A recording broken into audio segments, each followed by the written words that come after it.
Hi guys, so today's video is going to be a non-spoiler book review on The Queen of the Tearling by Erika Johansen. This is an adult fantasy story, and when I first picked it up, I was under the impression that the setting was a brand new fantastical world. It turns out the setting is actually kind of supposed to be our own world in the future, but rather than things being absolutely amazing and having essentially some kind of utopia, civilization has fallen and it's now kind of a hybrid of the Middle Ages and the French Revolution. Our main character, Kelsey, has been in hiding since the time she was a baby. She has been raised by two very loyal people to the throne, and on her 19th birthday, the Queensguard show up, and they are going to accompany her back to the keep so she can ascend the throne. Kelsey's foster parents have prepared her entire life for this obligation. Her mother was the queen before her, but due to some dangerous circumstances, Kelsey was sent away and raised in hiding. But despite doing everything they can to prepare her academically and mentally,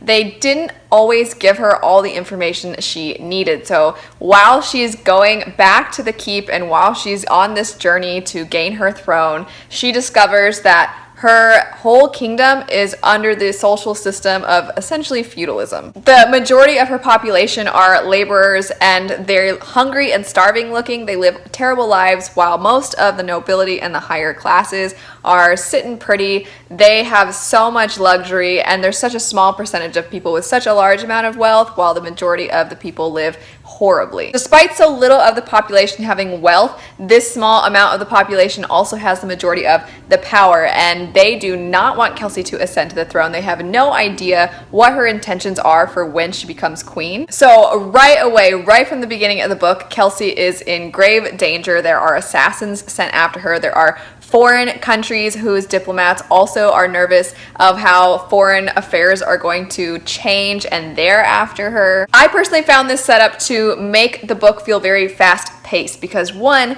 Kelsey is always thinking about what can she possibly do when she gets her throne. If she gets her throne, what can she do to make her kingdom better? But at the same time, there's always people after her and she's always in danger. So it's very fast paced. There's a lot of action. There's always something coming at her. There's also a really good amount of character development. I think the characters feel very, very fleshed out. Half, I would say, due to their actions, the way in which they speak and interact with each other, but also because any characters that get a perspective often are shown through their memories, and you get kind of not formal flashbacks, but you do get moments where a character will think back on something that's happened in their past, and that event kind of lets you know a little bit more about them. Kelsey is the main perspective that we get the most often, and I'm gonna be really honest, she's one of my new favorite characters. She was such an awesome heroine. She is definitely flawed. She definitely struggles with some insecurities. For instance, Kelsey is very much a no-nonsense kind of person. She's doing everything she can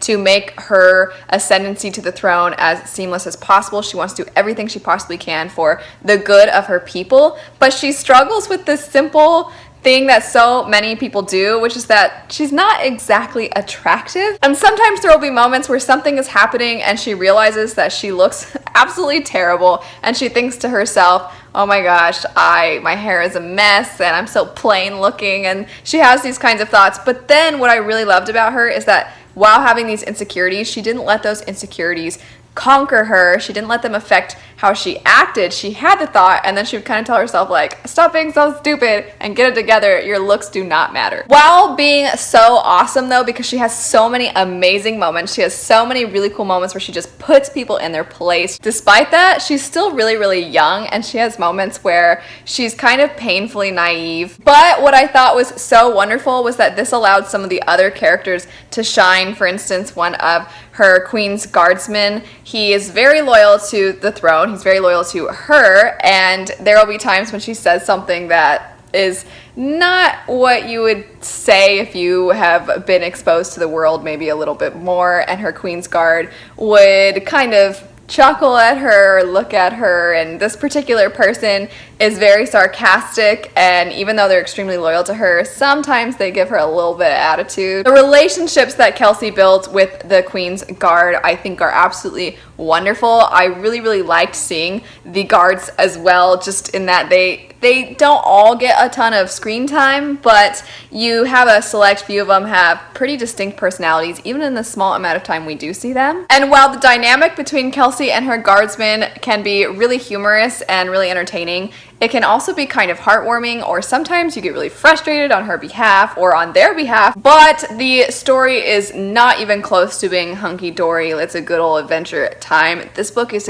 it's so extremely bleak. It really captures the atrocities that some people commit. It really digs into what society can be like. And I think Erika Johansen did an amazing job showing varying degrees of evil. So for instance, one of the characters, I don't want to give anything away, I don't want to spoil anything, but there's one particular character that even though they don't do the best of things and they make some pretty poor choices, when you see their motivations and when you really dig into why they're doing what they're doing and you try to put yourself in their shoes, it's kind of painful. I tried to put myself in this one particular character's shoes, and just thinking about the situation they were in and trying to imagine myself in that situation, I don't know what I would do. I mean, I think I know what I would do, but it would be so difficult, and it makes you sympathize for this person, even though they're doing some stuff they really probably shouldn't be doing. On the other hand, there are also some characters that are doing some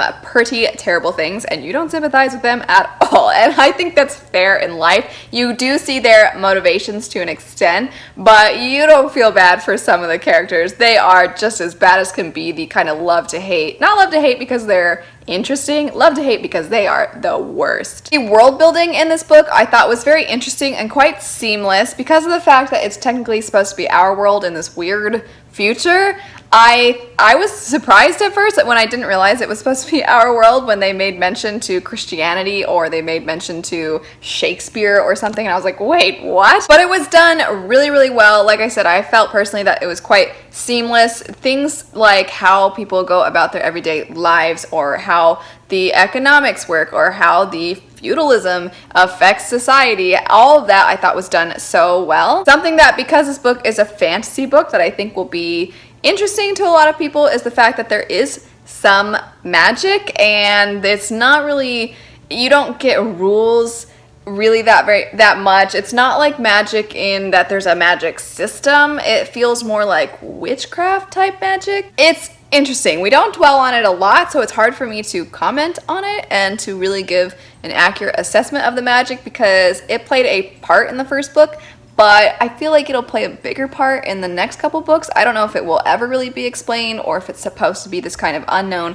phenomenon or something, but either way, there's magic in it, and it's kind of witchcrafty. Overall, I absolutely loved this book. I thought it was phenomenal. The narrator for the audiobook, because I went back and forth between reading and listening to the narrator, she is amazing. One of the best narrators I've ever heard for an audiobook. The character depth was so incredibly well done. The varying degrees of good and bad were shown so well. If there's anything that might be off-putting about this book, it would probably be the fact that, one, it's extremely violent. There is a lot of evil things that are talked about in this book, and I know for a lot of people that is very uncomfortable. People don't want to read that kind of stuff. So if you're not comfortable with violence, if you're not comfortable with sexual violence, if you're not comfortable knowing of violent things being done to children, it's not explicit, but it's mentioned, and it's definitely something to consider. On a less extreme note, I think also the fact that so much of the character development is through character memories, and they're memories in the moment, they're applicable,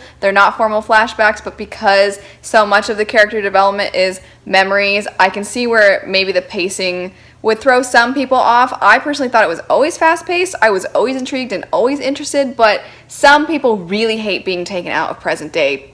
At any point, they feel like any kind of a memory is some kind of info dumping. They'd rather get to know the character through literally what's happening right in the moment. So if you are that kind of person, you might not love the use of memories for character development, but for me personally, I thought it was fantastic. To sum up though, I really loved this book. It's for sure a new favorite of mine. I really hope the rest of the trilogy is on par with this first one because I think that this is so fantastic. I am curious though if any of you have read this book, what your thoughts were on it. What did you think of the pacing, of the violence, of the characters? Did you like them? Did you dislike them? And if you are interested in reading this, let me know. I would for sure give a recommendation, but I know it's pretty violent and sometimes it's hard to take in, so I have to let you guys know that too. That's it though. Thanks so much for watching. Happy reading, and I'll see you guys later. Bye.